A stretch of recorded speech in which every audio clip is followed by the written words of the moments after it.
big. Yeah, just don't say any slurs. We'll be good. I have to edit my slurs as we go along. Yeah. The cloud folk. The cloud. The Yakubians. Yeah, but California was, it's nice to vacation there. I just don't really... Well, I'm sure the weather's nice there. The weather's really good. This is ass out here. Swamp land, basically. Over there, the most humidity it gets is around 30, so it's relatively tropical, mostly desert wherever you go, like arid. But by the beach, 30 at the highest, and you know, maybe 15, 20 on an average day. I mean, that feels great.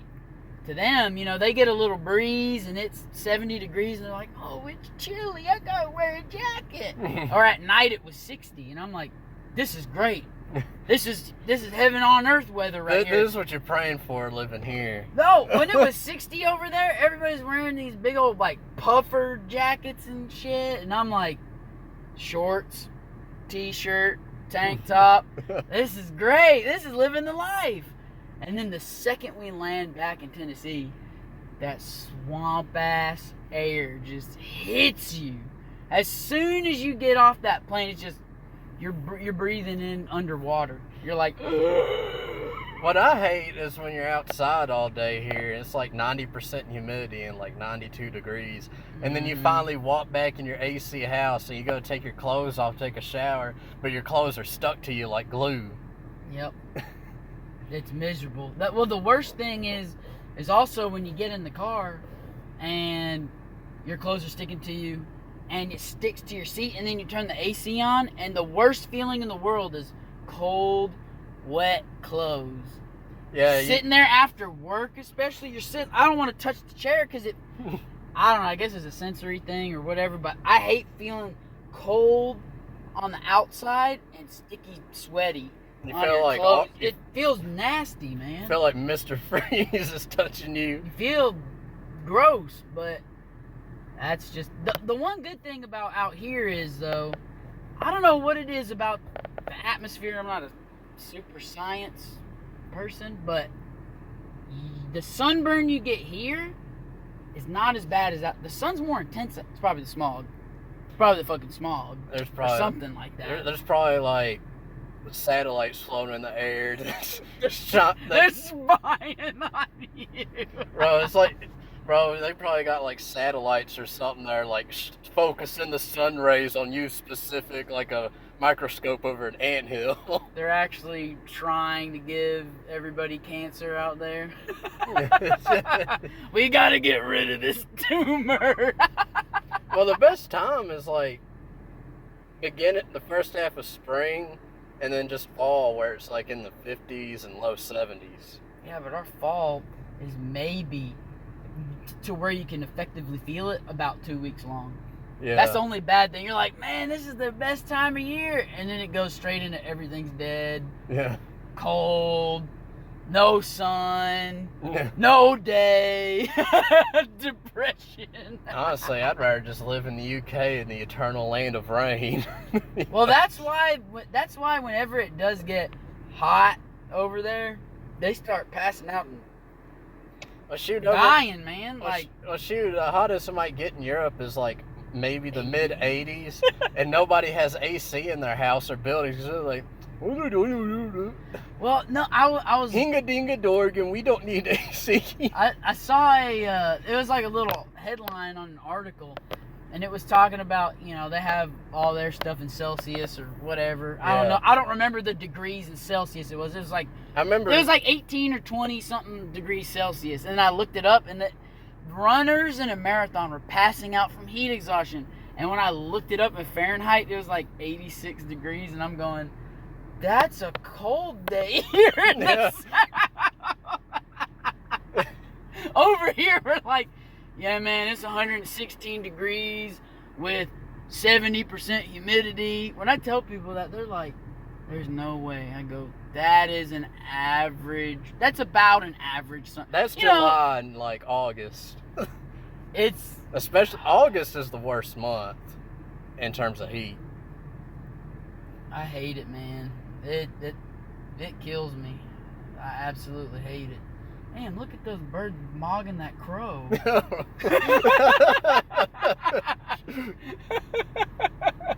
Those little mockingbirds are nothing to play with, man. They're the nastiest little birds I think God created.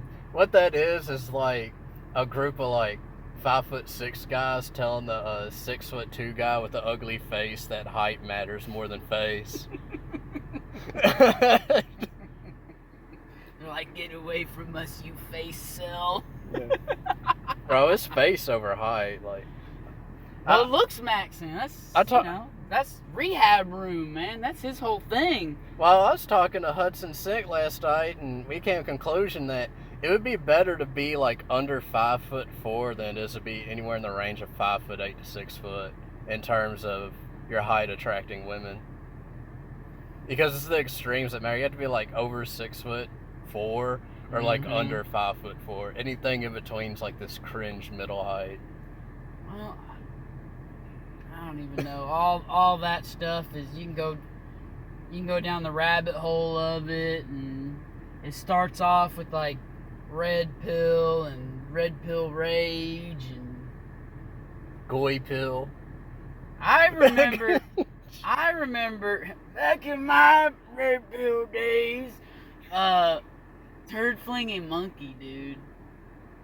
And I watched it not even thinking about what it even was. It's like I just stumbled upon it, and it's like he's just telling straight up facts. And I'm like, well, I kind of agree with this guy. On some things, I 100% agreed. But then TFM had some off-the-wall shit.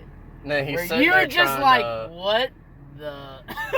Well, then he's trying to convince everybody that his plastic doll he bought is better than an actual relationship. He doesn't even want an actual relationship. The doll is superior to the woman. Well, it's like cope maxing. Yeah, man. he coped so hard, and then he would like spurg out if you called him out on it.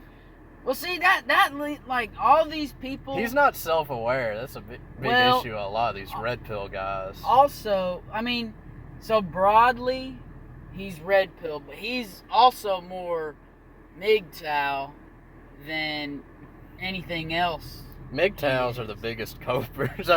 But the thing is, they act like they're walking away from women. It's like, bro, the women didn't even want you anyways. That's why you're here. Well, like, you see the resurgence of all this stuff, like all the purity culture and everything, which would it would work if women were in their old roles in society. That way of life would work if they were in accordance. But women don't even want that way of traditions. life. Women like careerism, and they like the neoliberal gay race communist paradigm. Well, the thing is see, all this stuff goes way back to the women's liberation and all that stuff, and who started all that, and blah. I mean, it was a corporate grab to go, how do we import 50% more, or not even 50% more, almost 100% more labor, because it gets all the women into the workforce. Well, you double labor force. They can tax more from that. So corporations back, or the monopolies, were like, government, how would you like to extract more taxes? Yeah. We've got a great idea.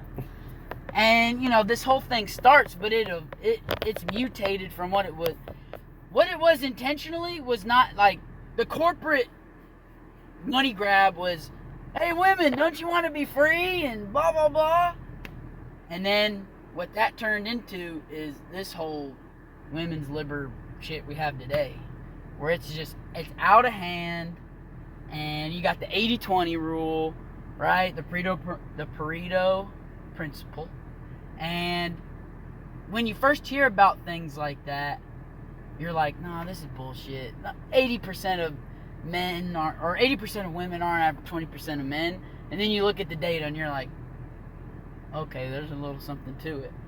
And then you get the deleted Tinder, what is it? what's the company that owns Tinder and all that shit? I forget. The Match Group.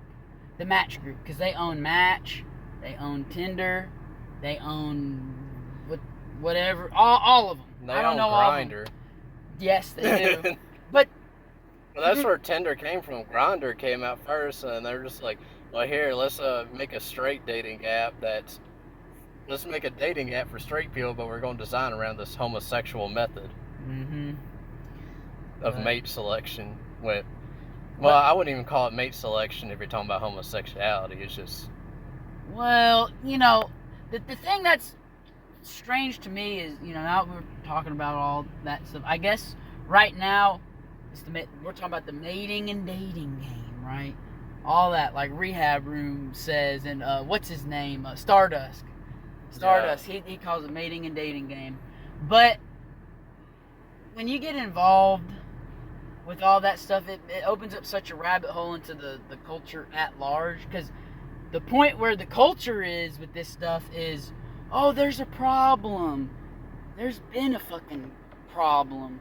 It's been brewing for decades.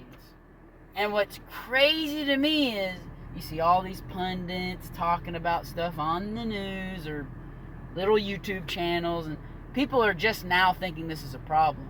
I remember in high school they were talking about how Japan was the, you know, canary in the coal mines of this shit that's happening right now. Yeah, and they go with the hikikomori and that was in that was actually in 2010. I remember they were like, what's happening to Japan right now is bad. South Korea is actually worse. Oh yeah. Well, their little 4B movement is... They're cooked. Here's the thing. There's nothing wrong with their traditions, because they say, oh, the male traditions are misogynistic. No, the female traditions have accepted Westernism, and they've incorporated all the bullshit from our liberal culture, and it clashes with everything it touches. Well, everything it touches, it clashes with. Well, I think, corporatism, where people are told their whole life, and of course it's worse in places like Japan and South Korea, but you're economically forced into waging so much that you don't even really have time to even try to pursue a relationship if you can. And if you're just needing, well, you can get some neat bucks, but you're not really going to have enough money to buy a house, whether you need or wagey. So you're going to have no real financial security. Everybody's super high strung and isn't really able to leisure or socialize anyways. And even then you can be a whole le internet le bad because of atomization of the individuals. Because how many like social gatherings are there anyways? And you go to places like a restaurant or the gun show we were just in, blah, blah, blah. It's not like anybody's really trying to talk to each other. The only time people are talking to each other is like if you're talking to somebody about a product you're trying to buy. So you're just engaging in like mercantile behavior when you do interact with people. Because, like, say me and you go out to eat later, and let's say there's like a girl or a group of guys you want to talk to. Well, you walk up to them. What makes you think they're going to be interested in talking to you no matter what you say? They got their own clique. And it's pretty exclusive. So I know there's a first from Incelmatics. He talks about propinquity, which is basically you becoming attracted to somebody by being in proximity of them. Where women, anyways, they find only a very small minority of men like actually attractive, obviously. And any guy that falls outside of that, so you're just like a doofy that they can boss around. Well, they don't even exist. Or it's just like some little monster that they get with. They're not attracted to. It's just a virtue signal method. It's like I talked about women getting with like crippled guys or disfigured guys. That's why. But it's a status grab as well, because that's all it is. Status grab. They're not actually attracted to them.